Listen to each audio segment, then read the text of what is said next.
स्वागत है एक बार फिर से आप सभी का एक और नए वीडियो लेक्चर में। आज के इस वीडियो लेक्चर में आप सभी को करवाने वाले हैं मैथमेटिक्स मॉडल क्वेश्चन पेपर का सॉल्यूशन, जो कि बिहार बोर्ड की तरफ से जारी किया गया है। आप देख सकते हैं ये मॉडल क्वेश्चन पेपर है 2022 का।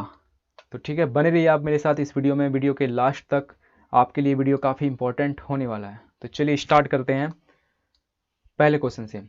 और आपको मैं पहले स्टार्टिंग में करवाऊंगा ऑब्जेक्टिव क्वेश्चन, ठीक है, और दूसरे वीडियो लेक्चर में आपको करवाएंगे सब्जेक्टिव। तो चलिए इसमें करना स्टार्ट करते हैं ऑब्जेक्टिव क्वेश्चन का सॉल्यूशन।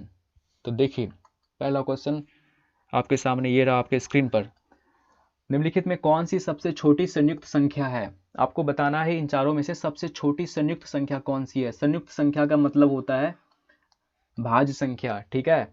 और आपको देखने से पता लग रहा होगा कि इन चारों में से कौन सी संयुक्त संख्या है, कौन सी भाज्य संख्या है। एक तो भाज्य संख्या नहीं होती है, 3 भी भाज्य संख्या नहीं है, 2 भी नहीं है, 4 आपका है भाज्य संख्या, और 4 ही सबसे छोटी संयुक्त संख्या होती है। किसको बोलते हैं भाज्य संख्या? वैसी संख्या जिसका 2 से ज़्यादा गुणनखंड हो। तो देखिए 4 का एक गुणनखंड 1 है, एक गुणनखंड 2 है, और एक गुणनखंड 4 का खुद 4 ही है। इसका मतलब 4 कैसी संख्या है? संयुक्त संख्या, और सबसे छोटी संयुक्त संख्या है। इसलिए सबसे छोटी संयुक्त संख्या कौन सी होगी? 4 हो जाएगी, ठीक है। इसका ऑप्शन डी हो जाएगा। आसान सा सवाल था, बच्चों वाला सवाल था। चलिए तो फिर अगले सवाल पे आते हैं। अगला सवाल है पाई है। ये भी बड़ा आसान सा सवाल है, कई बार आपने, ठीक है। तो कौन सा हो जाएगा इसका ऑप्शन? ऑप्शन ए हो जाएगा। पाई क्या है? एक अपरिमेय संख्या है, ठीक है। आसान सा सवाल था। चलिए फिर अगला क्वेश्चन देखिए। निम्नलिखित में कौन अपरिमेय संख्या है? इसका ऑप्शन अगले पेज में है, लीजिए। आपको बताना है इन चारों में से कौन सा अपरिमेय संख्या है। ये रहा आपके सामने ऑप्शन। थोड़ा सा जूम कर देते हैं। अब बताइए आप, ये option A B C D, बताइए इन चारों में से कौन सा अपरिमेय संख्या है। ये देखिए क्या है, 3/12। 3/12 का मतलब है रूट के अंदर है आपका 3/12। तो 3 से क्या होगा? 12 कट जाएगा 4 बार में, तो रूट के अंदर क्या बचेगा? 1/4। 1/4 का मतलब 4 का वर्गमूल 2 निकलेगा, 1 का वर्गमूल 1 ही होता है, तो 1/2 हो जाएगा। 1/2 कैसी संख्या? परिमेय संख्या। तो ये अपरिमेय संख्या नहीं होगी। इसको चेक करते हैं। रूट के अंदर 2/10 है, 2 से कटेगा 10 5 बार में, तो रूट के अंदर क्या बचेगा? ऊपर 1 नीचे 5, 1/5। क्या 5 का वर्गमूल होता है? नहीं होता है। इसका मतलब ये देखिए आपको क्या मिलेगा, 1 का वर्गमूल तो निकल जाएगा, 1/√5, और 1/√5 आया। इसका मतलब कोई भी संख्या अगर रूट के अंदर हो तो इसको क्या बोलते हैं? अपरिमेय संख्या। तो इसका ऑप्शन कौन सा हो जाएगा? Option B. अपरिमेय संख्या कौन सी है, यही पूछा गया था, तो इसका ऑप्शन बी हो जाएगा, यही अपरिमेय संख्या है, ठीक है। और भी ऑप्शन आप चेक कर लीजिए। 7/7 कट के हो जाएगा आपका √1। √1 मतलब 1, परिमेय संख्या। √2 इंटू √2, 2 मिल जाएगा आपको। और 2 कैसी संख्या है? परिमेय संख्या।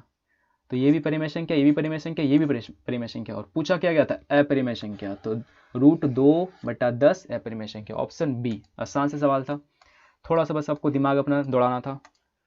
चलिए तो फिर अगला क्वेश्चन देखिए। दो संख्याओं के लॉस तथा मॉस बराबर है। दो ऐसी संख्या है ना जिसकी अगर लॉस और मॉस बराबर हो, लॉस और लघुत्तम समावर्त और महत्तम समावर्त अगर बराबर हो दो संख्या का, तो संख्याएं कैसी होगी? अभाज्य होगी, सहअभाज्य होगी, बराबर होगी, या संयुक्त संख्या होगी?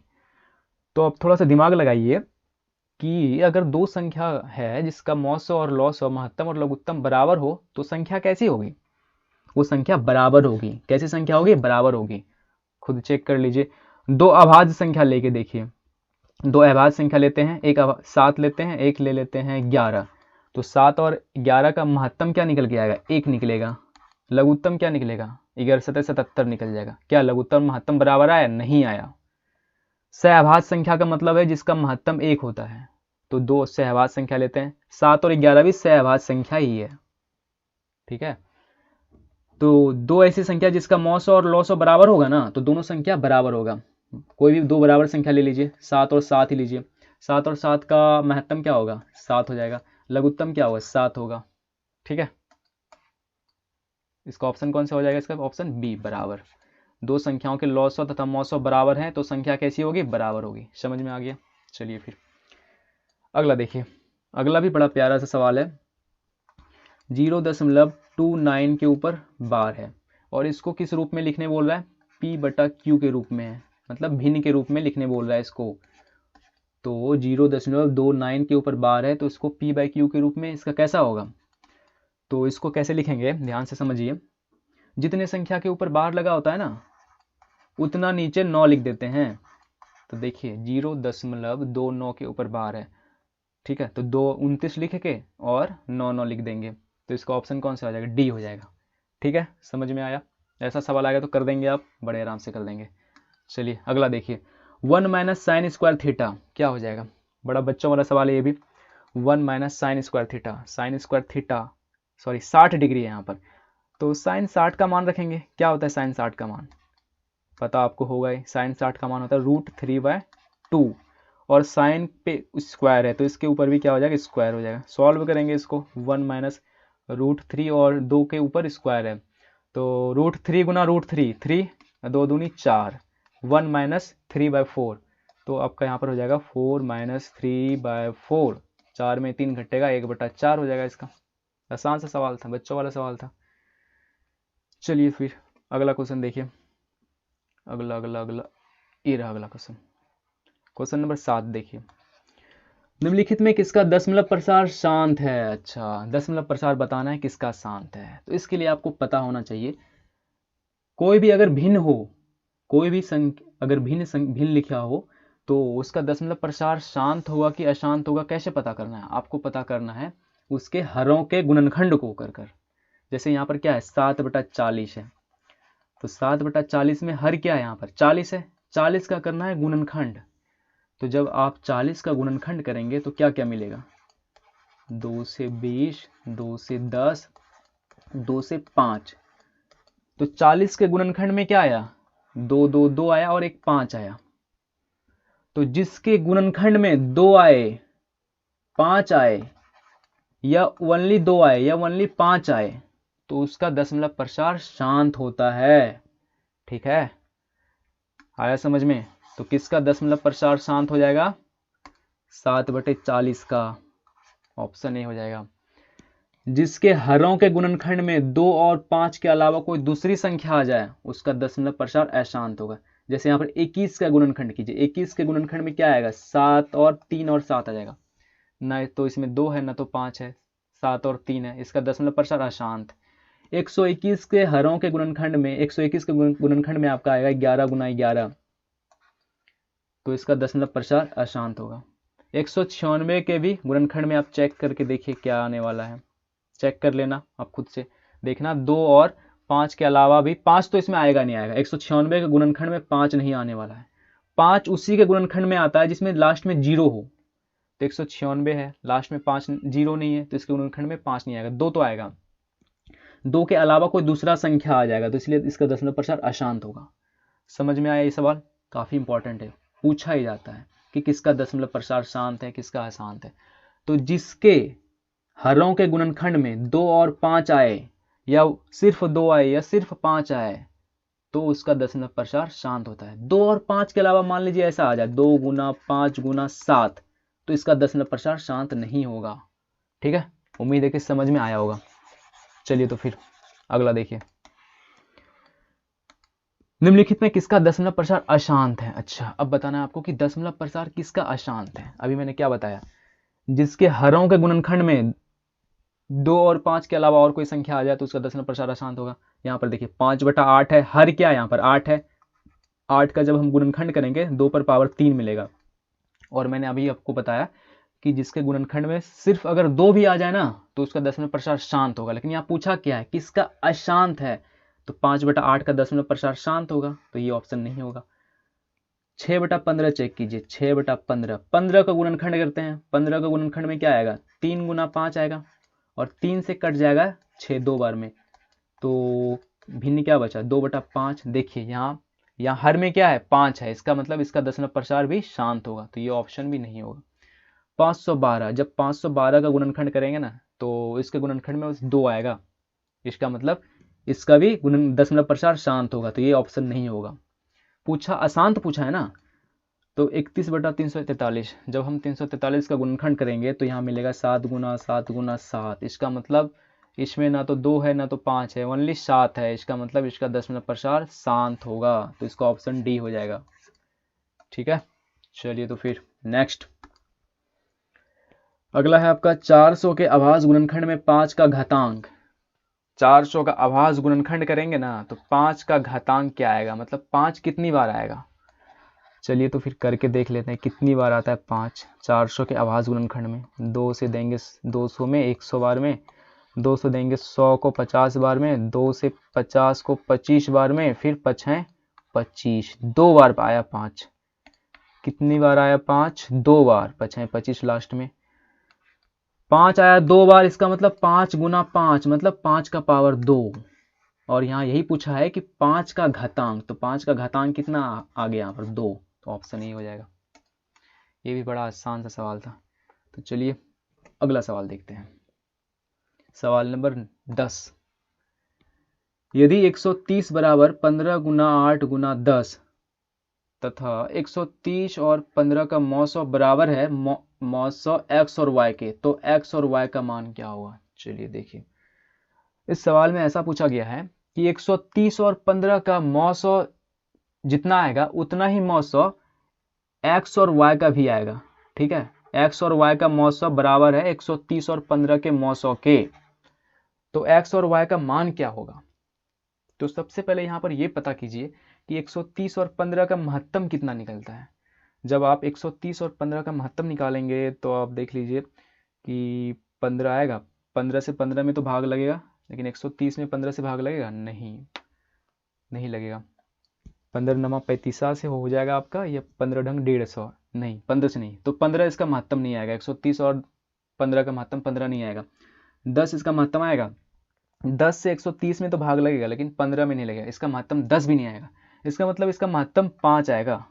130 और 15 का महत्तम आप खुद से निकाल के देख लो, 5 आने वाला है। तब हमको ऑप्शन ढूंढना है इन चारों में से तो किसका महत्तम 5 आएगा, वही इसका आंसर हो जाएगा, एक्स और वाई का मान हो जाएगा।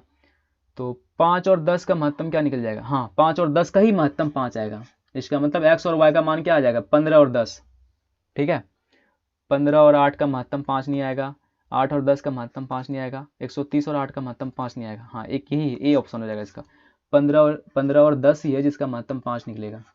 ठीक है, तो एक्स और वाई का मान क्या हो जाएगा, 15 और 10। कैसे पता किए, सबसे पहले यहाँ बोल दिया है ना कि महत्तम 130 और 15 बराबर है महत्तम एक्स और वाई का। इसका मतलब जितना महत्तम 130 और 15 का यहाँ पर आ रहा है उतना ही महत्तम एक्स और वाई का भी आना चाहिए। तो 130 और 15 का महत्तम 5, तो एक्स और वाई का क्या मान ले कि महत्तम 5 है, तो एक्स और वाई का मान यहाँ पर लेना पड़ेगा 15 और 10। ठीक है, निम्नलिखित में कौन सा युग्म सहभाज है, कौन सा युग्म पूछ रहा है, कौन सा जोड़ा, संख्या जोड़ा में दी गई ना आपको संख्या, तो इन चारों ऑप्शन में आपको बताना है कि कौन सा युग्म सहभाज है। सहभाज का मतलब होता है कि ऐसी दो संख्या सहभाज संख्या कहलाती है जिसका महत्तम 1 निकले। तो आपको इस चारों में चेक करना है कि किसका महत्तम 1 आ रहा है। तो चलिए फिर चेक कीजिए, यहाँ से चेक करते हैं ऑप्शन ए से। 9 और 16 का महत्तम निकालेंगे, तो 9 और 16 में कौन सी बड़ी से बड़ी संख्या से भाग लगेगा। 9 और 16 में 2 से तो लगेगा नहीं, 3 से भी नहीं, 3 से 9 में लगेगा, 4 में नहीं लगेगा, 4 से 16 में लगेगा, 9 में नहीं लगेगा। इसका मतलब इसका महत्तम 1 निकल के आ रहा है। 9 और 16 का महत्तम 1 निकलेगा। 9 और 16 को 1 के अलावा कोई ऐसी संख्या नहीं है जिससे भाग लगे, तो इसका मतलब कौन सा युग्म सहभाज है, 9 और 16 है। इसके अलावा भी चेक कीजिए, 15 और 20 का जब महत्तम निकालेंगे तो महत्तम आपका निकल जाएगा 5। 13 और 65 का महत्तम निकालेंगे, महत्तम निकल जाएगा 13। 21 और 84 का महत्तम निकल जाएगा 21।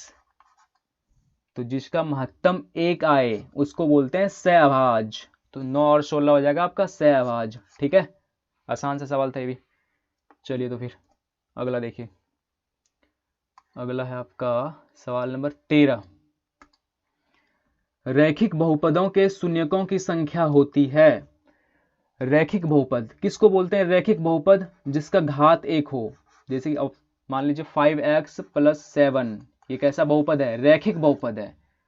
रैखिक बहुपद क्यों है, क्योंकि इसका घात क्या है, 1 है। x का पावर कुछ नहीं है, मतलब पावर 1 है।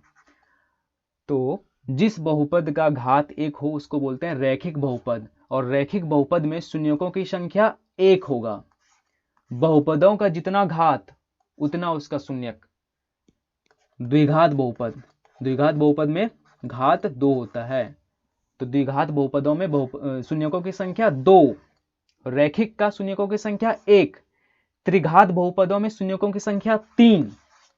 ठीक है, तो रैखिक बहुपदों में शून्यकों की संख्या 1, ऑप्शन सी हो जाएगा। आसान था। बहुपद x-1 का शून्यक है। अच्छा, x-1 का शून्यक क्या होगा, तो बड़े आराम से निकाल लीजिएगा आप। x-1 बराबर 0, x बराबर यहाँ -1 है, उधर जाएगा तो +1, x-1 का शून्यक 1 हो जाएगा आपका।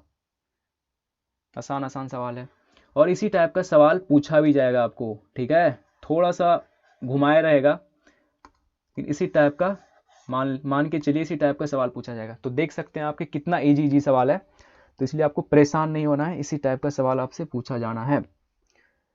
किसी द्विघात बहुपद के शून्यक, देखिए ये सवाल इंपॉर्टेंट है।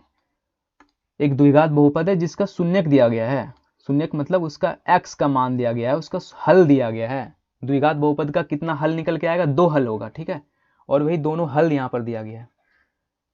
या तो शून्यक बोलिए, या तो हल बोलिए, या तो मूल बोलिए, तीनों का मतलब एक ही है। ठीक है, या तो आप शून्यक बोलिए, या तो उसको हल बोलिए, या तो मूल बोलिए, तीनों एक ही चीज है। ठीक है, तो यहां क्या दिया गया है, द्विघात बहुपदों का शून्यक दिया गया है -4 और 7। ठीक है, -4 और 7, तो द्विघात बहुपद होगा।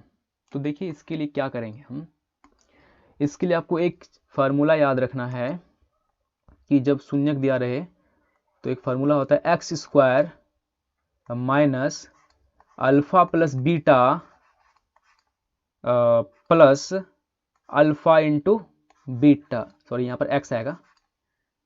ठीक है, इसी पर आपको बैठा देना है, आपका द्विघात बहुपद निकल जाएगा। तो अल्फा प्लस बीटा है यहाँ पर, इसका मतलब मूलों का योगफल, यहाँ अल्फा इंटू बीटा है मूलों का गुणनफल। तो ये मूल दिया है -4 और 7, ये मूल दिया हुआ है, शून्यक दिया है, तो अल्फा प्लस बीटा शून्यकों का योगफल, अल्फा इंटू बीटा शून्यकों का गुणनफल। यहाँ से मान निकालेंगे और यहाँ पर मान रख देंगे, द्विघात बहुपद मिल जाएगा। तो चलिए निकालिए, शून्यकों का योगफल क्या निकलेगा, -4 और 7 को जब हम जोड़ेंगे तो हो जाएगा 3। अब -4 और 7 का गुणनफल जब निकालेंगे, मूलों का गुणनफल, ये मूल है ना, -4 और 7 क्या है, मूल है, इसका गुणनफल निकालेंगे तो -28। योगफल अल्फा प्लस बीटा का मान आ गया 3, और गुणनफल अल्फा इंटू बीटा का मान आ गया -28, तो इसमें मान रख देंगे अब। तो यहाँ हो जाएगा x² minus alpha plus beta का मान क्या निकला 3, और यहाँ x है 3x, plus alpha into beta का मान क्या निकला -28, तो -28 प्लस माइनस यहाँ पर माइनस आ जाएगा। तो द्विघात बहुपद का मान क्या निकल के आ गया, x² माइनस 3x माइनस 28, तो option C x² minus 3x minus 28। ठीक है, अगर मूल दिया रहे और द्विघात बहुपद का मान पूछे तो x² minus alpha plus beta x plus alpha into beta, इसका यूज कर लेना है, आपका द्विघात बहुपद आपको पता चल जाएगा। ठीक है, या तो यहाँ डायरेक्ट ये भी दिया जाता कि मूलों का योगफल इतना, मूलों का गुणनफल इतना, तब यहाँ पर मूलों का योगफल अगर ये होता तो डायरेक्ट यहाँ पर मान पुट करते। ठीक है, आसान सा सवाल है, बस आपको ये पता होना चाहिए। तो चलिए फिर पढ़ते हैं अगले क्वेश्चन की तरफ। अगला क्वेश्चन आपका क्वेश्चन नंबर 16। क्या है क्वेश्चन नंबर 16, देखिए पिछले क्वेश्चन की तरह है। एक द्विघात बहुपद के शून्यकों का योग तथा गुणनफल क्रमशः 5 और 6 है, तो द्विघात बहुपद होगा। हाँ, पिछले पिछले क्वेश्चन की तरह ये भी है। क्या बताया मैंने अभी आपको कि अगर आपको या तो मूल दिया रहे या तो मूलों का योगफल और गुणनफल दिया रहे, तो कैसे लिखना है द्विघात बहुपद, आपको बस ये याद रखना है, x² minus alpha plus beta, alpha plus beta का मतलब हुआ मूलों का योगफल into x plus alpha into beta. तो यहाँ डायरेक्ट मान रखना है। आज देखिए इस बार ये मूलों का योगफल है और मूलों का गुणनफल है, डायरेक्ट यहाँ पर मान रखेंगे। मूलों का योगफल है 5, तो यहाँ रखेंगे 5x हो जाएगा, मूलों का गुणनफल है 6, तो यहाँ 6 लिख देंगे। तो x² minus 5x plus 6, x² minus 5x plus 6, option B. ठीक है, आसान सा सवाल था, समझ में आ गया हो आपको, कर देंगे एग्जाम में, उड़ा देना एग्जाम में ऐसे सवाल आए तो। यदि बहुपद y² माइनस 6x प्लस 8 के शून्यक अल्फा प्लस बीटा हो तो अल्फा इंटू बीटा ज्ञात करें। बड़ा ही आसान सा सवाल, बोला है कि इसका अगर शून्यक अल्फा और बीटा हो तो alpha into beta. Alpha into beta मतलब मूलों का गुणनफल, और मूलों का गुणनफल क्या होता है? सी बटा ए। तो यहां से फटाफट लिखिए, सी का मान क्या है? 8। ए का मान क्या है? ए का यहाँ पर वाई स्क्वायर का गुणांक क्या? 1 है, तो 8/1। 8/1 का मतलब 8, ऑप्शन ए। बच्चों जैसा सवाल है, देखिए बहुपद एफ एक्स बराबर 3x² माइनस 7x प्लस 2, ये बहुपद दिया है। तो f माइनस 1 का मान है, ये भी आसान सा सवाल है। यहाँ देखिए f माइनस 1 का यहाँ पर मान पूछा गया है, और एफ एक्स बराबर 3x² माइनस 7x प्लस 2 दिया गया है। तो करना क्या है, जहां जहां x है वहां मान क्या रखना है? -1। तो रखेंगे मान -1। तो देखिए क्या दिया गया है, बहुपद 3x² माइनस 7x प्लस 2 दिया गया है, और मान किसका पूछा है? f माइनस 1 का। तो जहां जहां x है वहां पर हम -1 मान रखेंगे। तो यहाँ पर x है, x का स्क्वायर है तो -1 का स्क्वायर करेंगे, -7। यहाँ x है, यहाँ पर मान रखेंगे -1 प्लस 2। इसको हल करेंगे, -1 का स्क्वायर है, -1 का स्क्वायर मतलब -1 गुना -1, तो माइनस माइनस प्लस, -1 गुना -1 क्या होगा? Minus plus 1। तो यहाँ हो जाएगा +1 गुना 3, तो 3।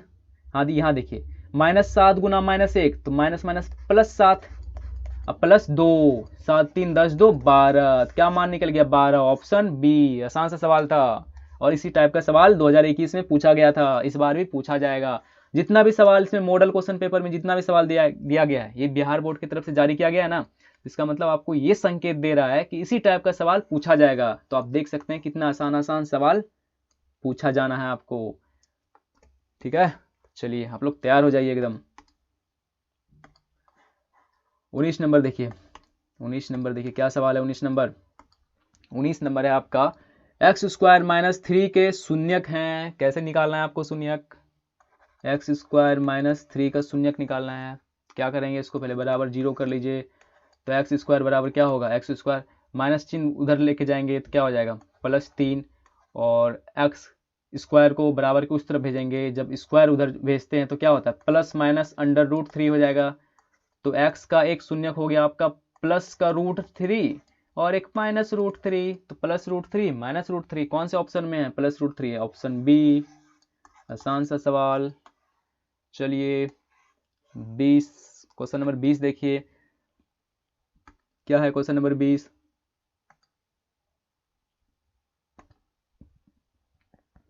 सिक्स एक्स माइनस 2y बराबर 0। क्या है? 6x माइनस 2y बराबर 0, 10x प्लस 2y बराबर 32 का हल है। अच्छा, इसका कौन सा हल होगा?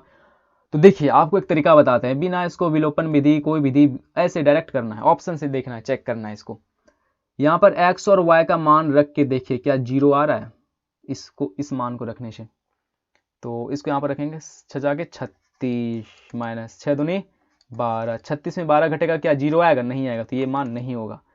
बी चेक कीजिए, x का मान 2 है तो x का मान यहाँ पर 2 रखिए, 6 दूनी 12 माइनस y का मान 6 है, यहाँ y की जगह 6 रखेंगे, 6 दूनी 12, हाँ इस बार 0 आ गया, ये तो सेटिस्फाई हो गया। इसको वैसे चेक कीजिए, x का मान 2 और y का मान 6 रखने पे क्या इधर 32 के बराबर आ रहा है, तो 10 दूनी 20 प्लस इधर क्या है 6 दूनी 12, हाँ 12 20 32, ये भी सेटिस्फाई हो गया। तो इसका कौन सा ऑप्शन आ जाएगा? Option B. देखा आपने कैसे ऑप्शन की मदद से चेक कर लेंगे आप, ठीक है ना? समझ में आ गया? क्या करना है आपको, बिना विलोपन विधि से हल किए या जो जिस भी विधि से आप हल करते हैं समीकरण, आपको यहाँ पर ऑप्शन दिया है तो ऑप्शन का यूज कीजिए आप। यहाँ पर आप x का मान यहाँ पर 2 है तो यहाँ पर x का मान 2 रखिए, y का मान 6 है यहाँ पर y का मान 6 रखिए, और दोनों को हल करने के बाद क्या 0 के बराबर आ रहा है? हाँ, तो 0 के बराबर आ गया। ऐसे ही दोनों इसको भी चेक करना है, तो यहाँ भी x का मान 2 रखे तो 10 दूनी 20 आ गया, प्लस y का मान 6 रखे 6 दूनी 12, 20 12 32, मतलब इधर भी 32 इधर भी 32, सेटिस्फाई हो गया। इसका मतलब ऑप्शन भी हो जाएगा। बड़ा ही आसान से बच्चों वाला सवाल था ये भी। चलिए तो फिर, यदि रेखाएं 4x प्लस पी बराबर 6 और 12x प्लस 9y बराबर 15 समानांतर है तो p का मान पूछा है। तो क्या दिक्कत वाली बात है? कोई दिक्कत नहीं है। बोला है कि ये एक समीकरण है और ये एक समीकरण है, और इस दोनों समीकरण का रेखा कैसा है? समानांतर है, समांतर रेखा है, तो p का मान पूछा है। तो अगर किसी समीकरण से समांतर रेखा ग्राफ अगर समांतर रेखा बनता हो तो इसमें A1/A2 क्या होता है उसका अनुपात, ये होता है अनुपात ना, A1/A2 बराबर B1/B2 नॉट इक्वल C1/C2 होता है, यही होता है ना। तो देखिए हमको P का मान पूछा है और P देखिए कहाँ है, P भी यहाँ पर B1 के जगह यहाँ पर P है, B2 के जगह 9 है। तो इतना तो हमको पता है कि A1/A2 बराबर B1/B2 होता है, तो इतना इतना का यूज करके ही हम यहाँ पर P का मान निकालेंगे। देखिए कैसे निकालेंगे, सीखिए इसको, आसान सा सवाल है। A1 क्या है 4, A2 क्या है 12 बराबर B1 क्या है P, B2 क्या है 9। तो यहीं से हम मान निकाल लेंगे, P का मान यहीं से निकल के आ जाएगा। 4 तिया 12 कटेगा, 3 तिया 9 कटेगा, ठीक है। इधर क्या बचा आपका, एक बचा, इस तरफ बाएं तरफ एक बचा ना, एक बराबर इस तरफ में क्या बचा P/3, क्रॉस गुना करेंगे तो P का मान क्या निकल जाएगा 3। आसान था, चलिए तो फिर समझ में आ गया। तो देखते हैं ऑप्शन 3 किसमें, ऑप्शन बी में है 3, इसका ऑप्शन बी में है 3, तो इसका ऑप्शन बी हो जाएगा, ठीक है। चलिए तो फिर अगला देखिए, समीकरण निकाय x + 2y = 3, 5x + ky = 15 के अनगिनत हल होने के लिए k का मान। आसान सा सवाल ये भी है, यहाँ पर k का मान पूछ दिया है और क्या बोला है, ये दो समीकरण है और इस दोनों समीकरण का हल कितना बोला गया है, अनगिनत हल होने के लिए, अनगिनत हल होने के लिए A1 A2 B1 B2 का अनुपात क्या होता है, तीनों का अनुपात बराबर होना चाहिए, ठीक है। C1 C2 तीनों बराबर होना चाहिए, तो इसी का यूज करेंगे और निकाल देंगे। तो देखिए यहाँ पर करना क्या है आपको, A1 का मान यहाँ पर क्या है, एक बार इसको मिटाते हैं। हाँ, A1 का मान देखिए यहाँ पर x का गुणांक क्या है 1, A2 का मान क्या है, इस वाले समीकरण में A2 का मान x का गुणांक 5, तो A1 A2 का मान 1/5। k देखिए यहाँ पर k B2 का मान बोला गया है, ठीक है। तो B1 का मान 2, B2 का मान यहाँ पर k है और इसी k का मान निकाल देंगे। तो देखिए यहाँ पर क्या होगा, क्रॉस गुना कीजिए, k गुना 1 तो k, 5 दूनी 10, तो k का मान क्या निकल गया 10, ऑप्शन डी, ठीक है। समझ गए, आसान था। चलिए तो फिर अगला सवाल देखिए, निम्नलिखित में कौन सा द्विघात समीकरण है, 4 ऑप्शन आपके सामने दिया गया है, आपको चेक करके बताना है कौन सा द्विघात समीकरण है, आपको बताना है द्विघात समीकरण कौन सा है। तो ये मैंने आपको बताया है कि कैसे चेक करना है द्विघात समीकरण। एन कैसे करेंगे, इसको गुना करके देखेंगे, गुना करके देखेंगे कि किसका घात 2 आ रहा है, चारों ऑप्शन को चेक करेंगे, जिसका घात 2 होगा वही कैसा समीकरण होगा, द्विघात समीकरण होगा, जिसका घात 3 होगा वो द्विघात समीकरण नहीं होगा। देखिए यहाँ पर देखिए, इस समीकरण का घात देखिए यहाँ पहले से दिख रहा है 3 है, तो ये द्विघात समीकरण नहीं होगा। जब हम इसको सॉल्व करेंगे ना, तो इसका घात क्या निकल के आएगा, इसका घात आपका, इसको एक बार कीजिए, a + b का होल स्क्वायर, a² + b² + 2 दूनी 4, 2ab 4x बराबर 3 गुना x, 3x + 4। हाँ इसका देखिए, इसका घात 2 निकल के आएगा, 2 के अलावा इसमें कोई घात है नहीं है, तो ये द्विघात समीकरण आपका हो जाएगा। जब आप इसको करेंगे ना, तो इसको करने से क्या होगा, यहाँ पर देखिए 2x² है, यहाँ भी 2x² मिलेगा और 2x² कट जाएगा, तो इसका घात 2 नहीं बचेगा, इसलिए द्विघात समीकरण नहीं है। और इसमें क्या हो जाएगा आपका, इसमें भी आपका कटेगा, इसमें भी आपका कटेगा, 2 दूनी 4x² है, 4x² इधर भी है, तो मतलब इसका भी घात 2 नहीं बचेगा, तो इसको ऑप्शन बी हो जाएगा, ठीक है। द्विघात समीकरण है तो इस रूप का आना चाहिए, ax² + bx + c के रूप का, तो ऑप्शन बी हो जाएगा आपका, ठीक है। इसको एक बार खुद से सबको करके चेक करो, आप इस चारों ऑप्शन को खुद से गुना करके देखो, चेक करके देखो, आपका तो इसमें घात 3 आ जाएगा, देखिए यहाँ पर पहले दिख रहा है, इसी में बचेगा आपका 2 घात वाला, और इसका भी 2 घात कट जाएगा, 2x² और 2x² यहाँ पर कट जाएगा, तो इसका 2 घात नहीं बचेगा, इसका घात 1 हो जाएगा। तब इसका भी देखिए 4x² है, यहाँ पर इसका भिन्न का जोड़ निकलेगा, तो यहाँ पर 4x² कटेगा यहाँ पर, तो ऑप्शन इसका कौन सा हो जाएगा, बी हो जाएगा। समझ में आया? चलिए तो फिर अगला क्वेश्चन देखिए। तो हम लोग आ चुके हैं 24वें सवाल पर। आपको इस वीडियो लेक्चर में मैक्सिमम करवा देते हैं, फिर जो बच जाएगा उसको अगले वीडियो लेक्चर में करवाएंगे। चलिए देखिए, द्विघात समीकरण P X square plus Q X plus R बराबर 0, पी नॉट इक्वल टू 0 के मूल है। अच्छा, इसका मूल पूछा गया है। तो द्विघात समीकरण का मूल क्या होता है आपका? Minus B plus minus under root B square minus 4ac बटे का 2a, ये होता है ना द्विघात समीकरण का मूल। और देखिए इसी पर इसका मान रख दीजिए। यहाँ पर देखिए b के जगह यहाँ पर क्या है? q है, तो यहाँ लिखेंगे q। ये भी एक टाइप का फॉर्मूला जैसा ही है, ठीक है। यहाँ पर b और a के बदले में p और q और c के बदले में r का यूज किया गया है। तो इसको आप देख के ही ऑप्शन से देख के बता सकते हैं कौन सा होगा। माइनस बी की जगह यहाँ पर क्या है? क्यू है, तो माइनस क्यू प्लस माइनस, ठीक है, प्लस माइनस क्यू स्क्वायर मतलब बी का स्क्वायर माइनस 4ac।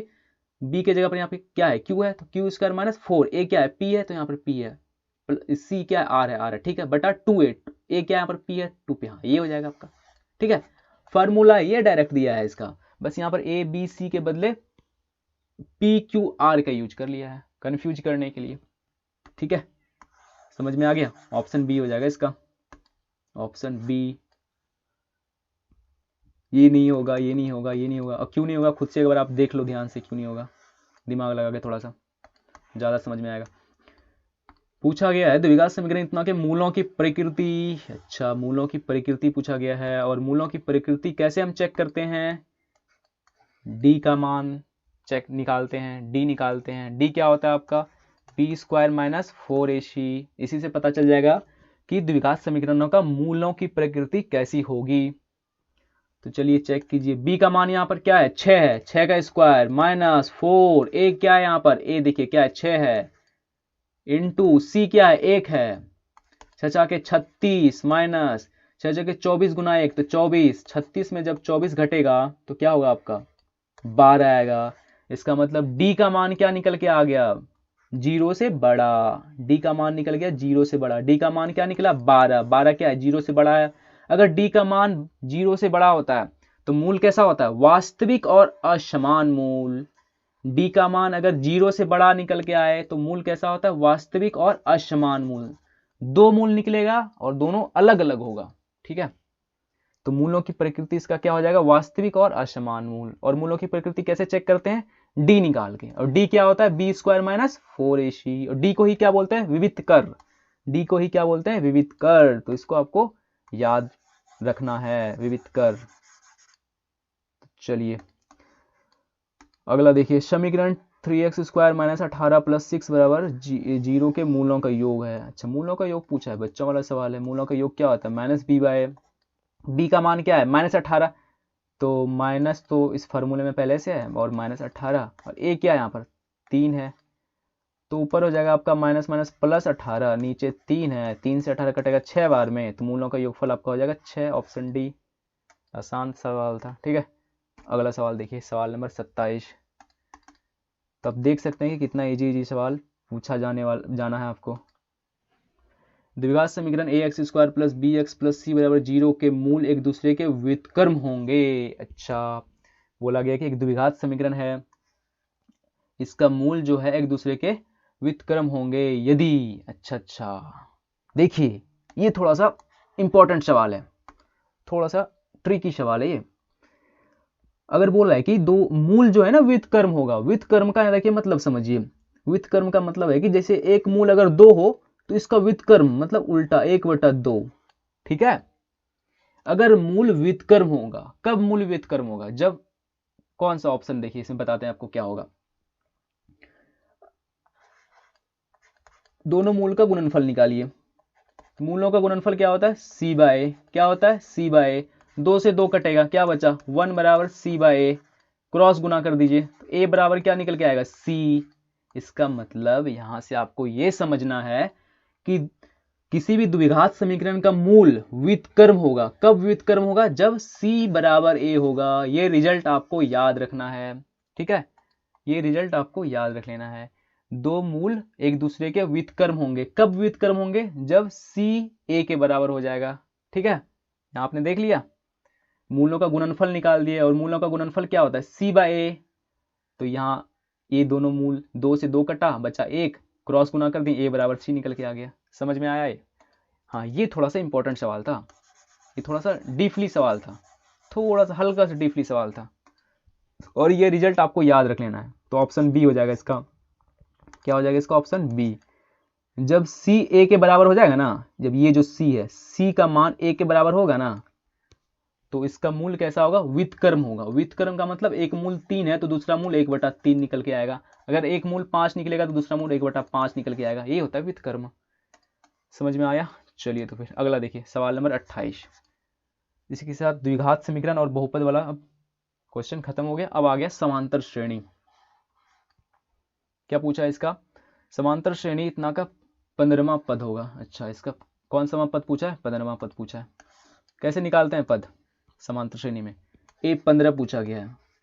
a15 का मान कैसे निकालेंगे? a में जोड़ेंगे हम 14d, निकल जाएगा 15वां पद। तो सबसे पहले यहाँ पर a क्या है? a देखिए क्या है, 1/2 है, तो a का मान रखेंगे 1/2 प्लस 14 इंटू d का मान क्या है? d का मान क्या है यहाँ पर देखिए, 1 घटाओ 1/2 करेंगे तो d का मान, अगले पद में पिछले वाले पद को घटा देंगे, d का मान पता चल जाएगा। ठीक है, d क्या होता है? इसका अंतर, पदों का अंतर। तो पदों का अंतर क्या हो जाएगा? आगे वाले पद में पीछे वाले पद को घटा देंगे। घटाइए, 1 घटाओ 1/2 करते हैं तो यहाँ लघुत्तम 2 आएगा, 2 - 1 1 1/2। पदों का अंतर यहाँ पर कितना है? 1/2 है, तो यहाँ पर d की जगह 1/2 पुट करेंगे। 2 से कटेगा 14 7 बार में, इसका मतलब 1/2 प्लस 7, तो देखिए क्या हो जाएगा? लघुत्तम 2, 1 प्लस 7 दूनी 14, 14 1 15/2। इसका 15वां पद क्या निकल के आया? 15/2। Option B 15/2। ठीक है, ऐसे ही कोई भी पद पूछा रहे कैसे निकालना है आपको पता चल गया होगा। जो भी पद पूछे a में उससे एक कम d जोड़ देना है तो आपका पद निकल जाएगा। निम्नलिखित में कौन समांतर श्रेणी में नहीं है? इसमें आपको बताना है कौन सा समांतर श्रेणी में नहीं है। कैसे बताएंगे आप इसके पदों के बीच का अंतर देखेंगे। जिस श्रेणी के पदों का बीच का अंतर समान नहीं है वो समांतर श्रेणी में नहीं है। तो चलिए चेक करते हैं। अच्छा, ये थोड़ा सा आपको यहाँ पर मिश्र भिन्न के रूप में दे दिया है, थोड़ा सा ज़्यादा कंफ्यूज करने के लिए। तो चलिए जो इजी है, आसान है, उसी से चेक करते हैं। इसका पदों का अंतर देखते हैं। 14 में 8 घटाएंगे क्या आ जाएगा आपका? 6 आ जाएगा। 20 में 14 घटाएंगे 6 आ जाएगा। 26 में 20 घटेगा 6 आ जाएगा। देखिए समांतर श्रेणी में है। यहाँ देखिए पदों का अंतर 6 है, यहाँ पदों का अंतर कितना है? 10 में 4 घटाएंगे 6, 15 में 10 घटेगा आपका 5, यहाँ पदों का अंतर 5। देखिए एक का अंतर 6 है, फिर 5 है, फिर 5 है, मतलब पदों का अंतर समान नहीं है। इसका मतलब ये समांतर श्रेणी में नहीं है, और यही पूछा गया है समांतर श्रेणी में कौन सा नहीं है। डी हो जाएगा आपका। ठीक है, समझ गए? चलिए तो फिर इस ए और बी को भी चेक करके आप देख लेना। इस दोनों ए और बी का पदों का अंतर समान निकल के आएगा। इसका ये समांतर श्रेणी में होगा, समांतर श्रेणी में होगा, लेकिन पूछा क्या है? समांतर श्रेणी में नहीं है, तो डी हो जाएगा आपका समांतर श्रेणी में नहीं है। तो समांतर श्रेणी में नहीं है कैसे चेक करना है? इसका पदों का अंतर देखना है। तो यहाँ मैंने अंतर देखा, 10 में 4 घटाया तो 6 आया। इसके पदों का अंतर 15 घटाओ 10 तो 5 आ गया। 20 घटाओ 15 तो 5 आया। देखिए एक का पदों का अंतर 6 निकला, एक का 5 निकला, मतलब अलग अलग है पदों का अंतर, इसलिए समांतर श्रेणी में नहीं है। तो ऑप्शन डी हो जाएगा इसका। ठीक है ना, समझ में आ गया? चलिए तो फिर अगला देखिए। अगला आपका है, अगला सवाल नंबर 30। सवाल नंबर 30 देखिए क्या है। ये भी एपी का सवाल है। यदि किसी समांतर श्रेणी का पहला पद 9, कोई भी समांतर श्रेणी है जिसका पहला पद 9 है, सारवंतर -3 है, तो इसके प्रथम 12 पदों का योगफल पूछ दिया है। कोई दिक्कत वाली बात नहीं है। योगफल क्या होता है आपका? योगफल निकालना है। योगफल होता है Sn बराबर n/2 into 2a plus n-1 into D. सबसे पहले तो आपको योगफल निकालना है, तो ये फार्मूला पता होना चाहिए। ठीक है, ये फार्मूला आपको पता है। इसमें आपको मान रखना है सबका, n का मान रखना है, a का मान रखना है, d का मान रखना है, आपका योग निकल के आ जाएगा। पूछा है यहाँ पर क्या है? कितने पदों का योग पूछा है? 12 पदों का योग पूछा है ना, तो n का मान क्या हो जाएगा? 12/2 इंटू 2। a का मान यहाँ पर दे रखा है, क्या दिया वहाँ पर? 9 यहाँ पर रखेंगे, इंटू n 12, उसके बाद -1। d का मान यहाँ पर क्या दिया है? -3, तो यहाँ -3 से गुना कर देंगे, ठीक है, निकल के आ जाएगा इसका 12 पदों का योग निकल जाएगा, ठीक है, कर लेना इसको आप। चलिए फिर अगला देखिए, समांतर श्रेणी इतना का कौन सा पद 170 है। चलिए बड़ा आसान सा सवाल है, पूछा ये समांतर श्रेणी दिया है, ठीक है, इसका पूछा कौन सा पद 170 है, मतलब इसका an दिया गया है, आपका 170 दिया गया है, ठीक है, an दिया गया 170, और ये पूछा है कि 170 जो है ना ये कौन सा पद है। 170 इस श्रेणी में एक पद आएगा आगे चलकर 170 आएगा, तो पूछा है कि 170 कौन से नंबर का पद है। तो कैसे ज्ञात करना है, देखिए an का यूज करेंगे, तो an का क्या होता है फार्मूला, an का फार्मूला होता है आपका a plus n minus 1 into D, और an का मान क्या है 70, यहाँ 170 बराबर a का मान क्या है 17 प्लस n का मान निकालना है -1 इंटू डी का मान क्या हो जाएगा, यहाँ पर देखिए पदों का अंतर कितना है, डी क्या होता है पदों का अंतर, देखिए पदों का अंतर कितना है 17 में 34 में 17 घटेगा 17, 51 में 34 घटाएंगे 17, मतलब पदों का अंतर कितना है 17, यहाँ गुना 17 करेंगे, यहाँ से n का मान निकाल देंगे, ठीक है, ये 17 इधर आकर घटेगा आपका 170 घटाओ 17 हो जाएगा, फिर यहाँ आ जाएगा आपका 3,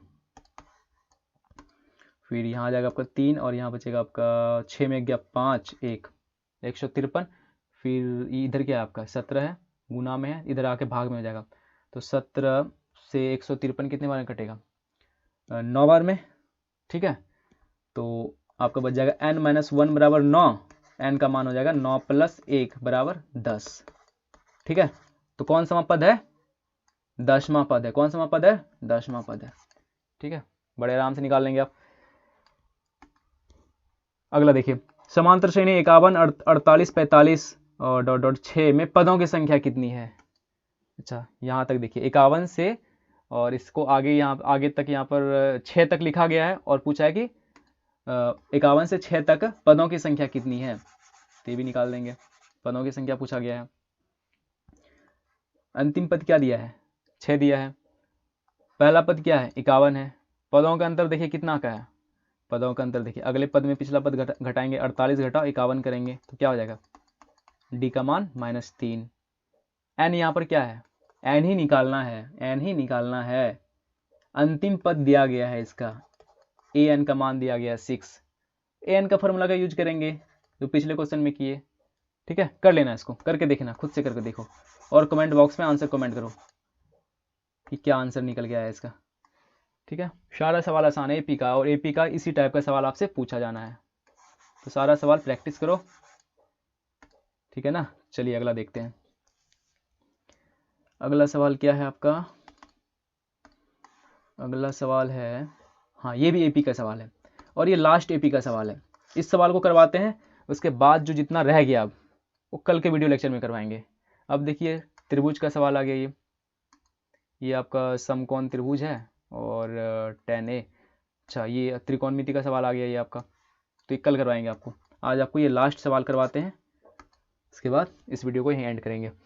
0 और 50 के बीच विषम संख्याओं की संख्या कितनी है।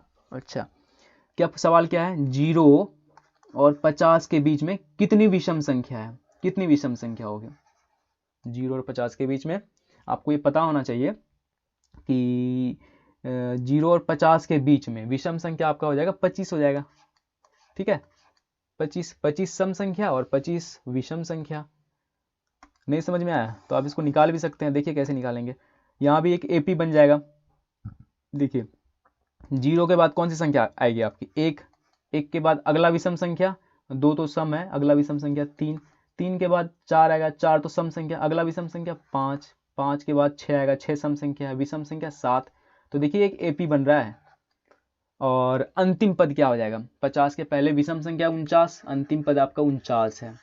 प्रथम पद ए का मान 1, डी का मान 3 में जब 1 घटाएंगे 2, ए एन 49, आपको एन निकाल लेना है, ए एन के फॉर्मूले से पता चल जाएगा कितना पद है, ठीक है। पिछला जो 2 सवाल करवाए बस उसी की तरह है, थोड़ा सा अलग हटके यहाँ पर पूछा गया था, और इसी टाइप का पूछना है, पूछेगा इस टाइप का सवाल, पूछ लेगा इस टाइप का सवाल, तो इस टाइप का भी सवाल आपको करने आना चाहिए। तो ठीक है आज के लिए इतना रहने देते हैं, जितना मैंने आपको करवाया सभी ऑब्जेक्टिव्स क्वेश्चनों का प्रैक्टिस कीजिए, वीडियो लेक्चर बार बार देखिए, जो समझ में नहीं आ रहा है उसको समझने का प्रयास कीजिए, और जो जो सवाल मैंने आपको बोला कि खुद से करो, तो खुद से करके आपको देखना है, तभी आपको ज़्यादा समझ में आएगा। तो आज के लिए इतना ही रहने देते हैं, मिलते हैं कल अगले वीडियो में। ठीक है, तो फिर